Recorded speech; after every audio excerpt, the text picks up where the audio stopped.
Saxon Algebra 1. Oh, no, that's not true at all. Saxon Algebra 2. Pardon me, did you think you'd gotten trapped in some sort of time warp and gone back to Algebra 1? That would be terrible. Just so you guys know, because you're in the red book, I always use a red marker so that it helps me keep the video straight when I'm trying to post everything. So if you ever see a video that's not in a red pen, you know it wasn't meant for your eyes, so you need to stop immediately. But anyway, you're Algebra 2. I lied. I'm sorry. Quick lesson, if I don't sidetrack myself. The first topic is about radicals, and it's about how we can simplify them. And it's got a fancy name. It's called the product of square roots theorem, but I don't even want to tell you that because that just sounds hard and it's so easy. What it says is that this is the three little pigs theorem. If we're multiplying together little pigs in separate houses, it's all right if they run in together and share a house. And conversely, if we have two little pigs that are sharing a house and they decide to strike it off on their own, they can go separately too. This is super helpful to us when we're trying to simplify numbers that have radicals. And again, it's got this fancy name, the product of square roots theorem. But, it's just the three little pigs. They live in separate houses unless the wolf starts blowing them down and then they move in together. And, if you think about it, in the beginning of the story, they were all living together and then they struck out on their own. So they're allowed to do that too. The pigs have complete freedom to live the way they want to live. In a pigsty. Just kidding. Okay, moving on. Let's apply this. Example 20.1.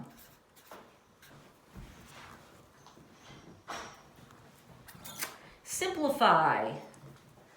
3 times the square root of 50 minus 5 times the square root of 200. Okay, well, the first thing we see is that we can't add or subtract radicals unless the numbers in the pig house match. Clearly, these do not match. But there may be some extra pigs in here. There may be some, out-of-towners or something that we can chase out, and that will allow us to maybe, if John is in control, we can find some matches and go from there. So what I'm going to do is I'm going to make prime number trees here, and we're going to break these pigs down into their little prime elements. 50 is 5 times 10. 5 is prime. 10 is 2 times 5, also both prime. So what I see is that this can be rewritten. I'll do this the long way. You don't have to write it out this much in real life. This is obviously just a fantasy. These are the prime factors of 50, so I can write it like this. Now I've got a pair of pigs that I'm going to kick out. They're going to have to go out here and become wolves, right? Remember, 2 on the inside is 1 on the outside. So this changes into 15, this 5 times the 3, times the square root of 2, because that's what's left. Beautiful. Let's do this one.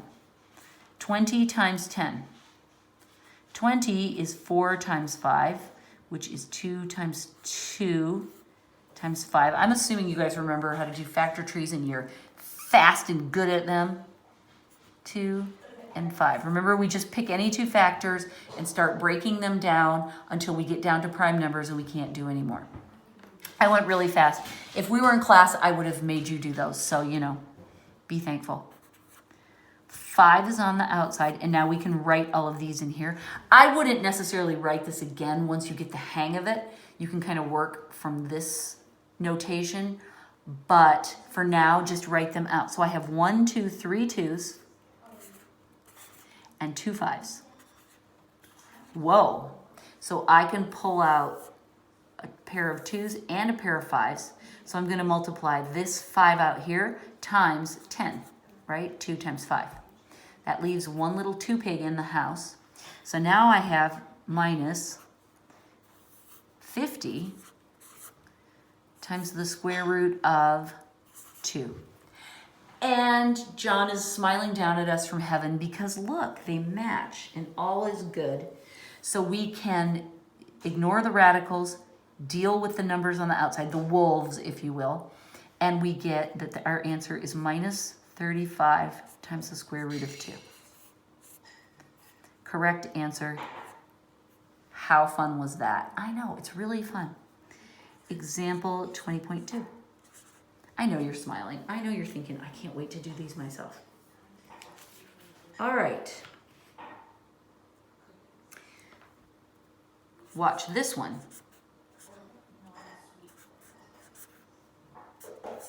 We have changed operations. Instead of subtracting, which requires us to have matching radicals before we can actually do that, multiplication is way more free form. With multiplication, all we have to do is remember to multiply wolves times wolves and pigs times pigs. So it's way easier. I mean, I think it's easier. So let's do the wolves first. 3 times 4 is 12, times 2 is 24. And then let's do this. Let's do 2 times 3 is 6. 6 times 12 is 72. Nice, right? So much better. But we still have, you know, this is a pretty big house of pigs. It's like one of those reality TV shows, you know, where they like put a bunch of people in the house and wait and see what they do. What was it? Oh, Big Brother. That was like the original. That was the OG of those reality TV shows. But Real World, that's what they were, right, you guys? Real World? Yeah, that real, you're probably too young for this. You probably were like not even born when this was happening, but it was those TV shows on MTV where they make everybody live in a house and they all go crazy. That's what's happening here. We have too many pigs in this house. We need to get some out. So let's break this down by its prime factors. I'm gonna say 8 times 9. 8 we know is 2 cubed, so 2 times 2 times 2, and 9 is 3 times 3. Okay, these are all prime. So now I'm gonna shortcut that step. I've got a pair of 2s I can pull and a pair of 3s I can pull. That leaves me just 1 2 behind. I multiply this times 6, right? 2 times 3, 1 pig out, but they all multiply together. And what's 24 times 6? Let's just write it out. That's 24, 2. So my final answer is 144 times the square root of 2. Oh, that was fun. I enjoyed it thoroughly. I like radicals. I think they're kind of fun. They look really hard and they make me feel smart.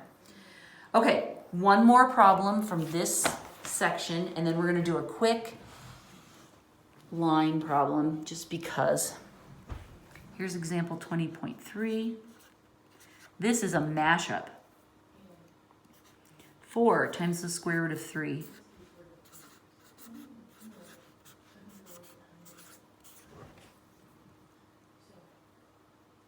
That's a distribution problem, isn't it?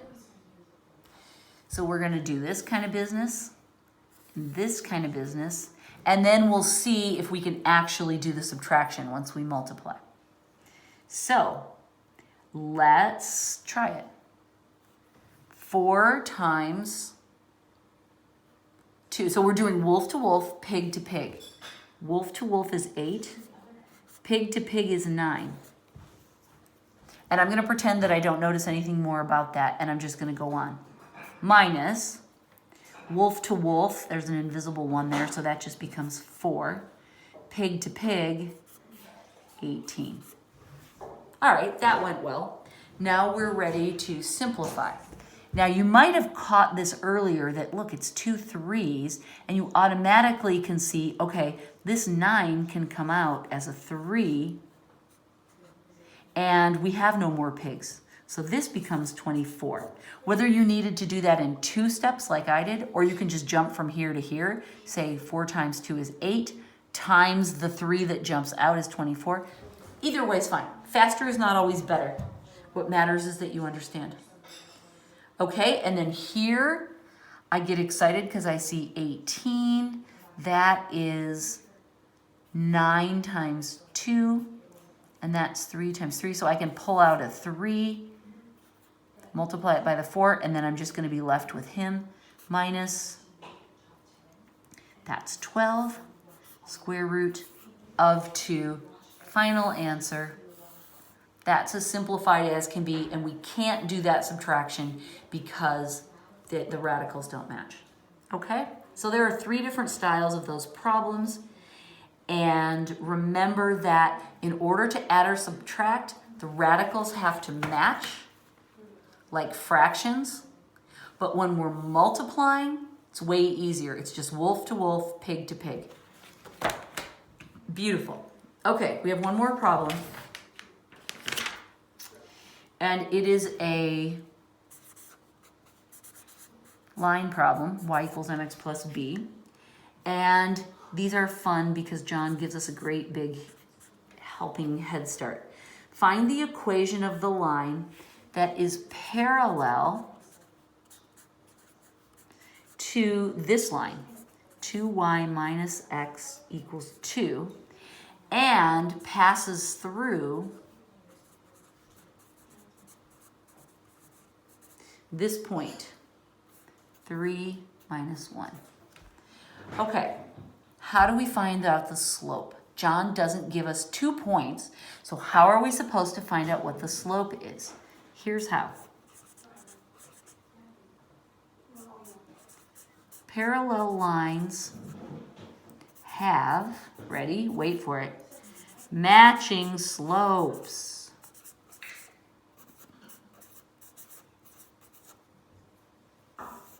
So, puffy cloud of knowledge that. You might even want to write that in your cover if it doesn't immediately jump into your brain as good information. Parallel lines have matching slopes. So if this line is parallel to ours, all we have to do is find the slope of that line and we'll be done. So let me flip. The line that is parallel is 2y minus x equals 2. Okay, so that line is parallel to ours. If we can find his slope, then we know our slope. The problem is this is not in the right format. We need y equals mx plus b format. That is the slope. But right now, we're not there. So what we need to do is algebraically manipulate this little monkey. So let's add x to both sides. 2y equals x plus 2. And then we're going to have to divide. Okay? So now I have y equals, and I'm going to write this like so. Right? I'm going to basically pull that x away and write the fractions separately because I want the slope to be very obvious. Plus 2 over 2 simplifies to 1. All right, so this is still the other line.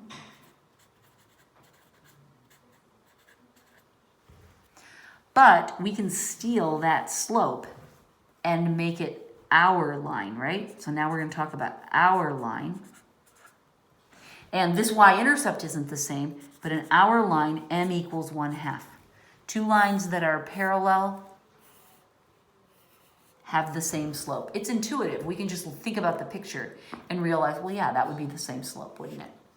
Okay, so now we know that our slope is the same, m equals 2. Now we're ready to take that pair of points, which was 3 and minus 1, I believe. Let me find it on the page. 3 and minus 1.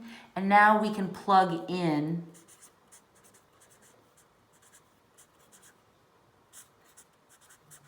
to find b. This is our x and this is our y.